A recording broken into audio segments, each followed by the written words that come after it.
હવે વાત કરીએ સુરતનો, તો સુરતમાંથી અખાદ્ય માવો અને મીઠાઈનો જથ્થો ઝડપાયો છે। 723 કિલો માવો અને મીઠાઈનો મસમોટો જથ્થો ઝડપાયો છે।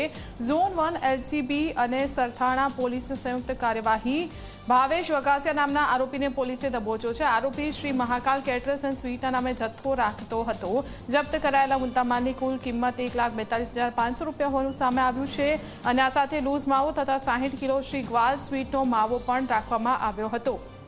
94 કિલો સફેદ માવો અને 170 કિલો ગીર માધવ સ્વીટનો માવો હતો। પોલીસે 60 કિલો લીલી બરફી, 160 કિલો મોતીચૂરના લાડુ, 60 કિલો પિંક બરફી જપ્ત કરી છે। સમગ્ર મુદ્દામાલ જપ્ત કરીને ફૂડ વિભાગે कार्यवाही हाथ धरी है। हमें एक बातमी मिली थी कि यहाँ पे एक जो मानस है जिसका नाम भावेश भाई छगन भाई वगासिया है, ये डुप्लीकेट मावा अलग अलग विस्तार से लेके आता था, तलाला अहमदाबाद। सस्ते में मावा, डुप्लीकेट मावा कलर डाल के 180 रुपये किलो में वहाँ से मावा खरीद के लाता था और यहाँ पे मिठाइयाँ बना बना के अलग अलग शॉप्स में होलसेल के तरीके से बेचता था।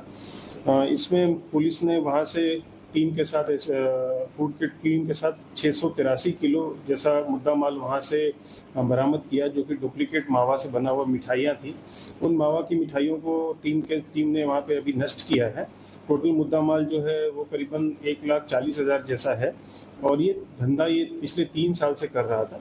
लेकिन कहीं ना कहीं इसमें हम इसमें देख रहे हैं कि आगे की कोई इसमें कोई पॉइजनस सब्सटेंस या ह्यूमन हेल्थ को नुकसान करने वाला कोई अगर इसमें सब्सटेंस है तो उसमें हम आगे की कार्रवाई करेंगे।